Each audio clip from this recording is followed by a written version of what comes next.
ನಮ್ಮ ಮಣ್ಣಿನಲ್ಲಿ ಸಾವಯವ ಇಂಗಾಲ ಇರ್ತಿತ್ತು, ಸಾಯಿಲ್ ಕಾರ್ಬನ್ ಅಂತೀವಿ ನಾವು ಅದಕ್ಕೆ.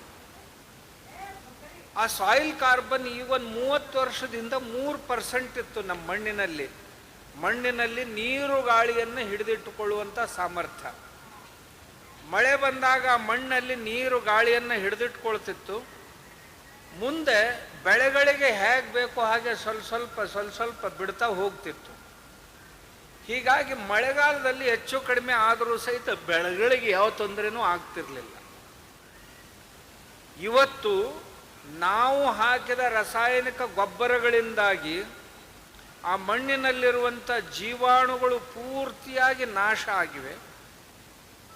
3% ಇದ್ದಂಥ ಸಾಯಿಲ್ ಕಾರ್ಬನ್ನು, ಸಾವಯವ ಇಂಗಾಲ, ಈಗ ಬರೀ 0.2%ಗೆ ಬಂದು ನಿಂತಿದೆ.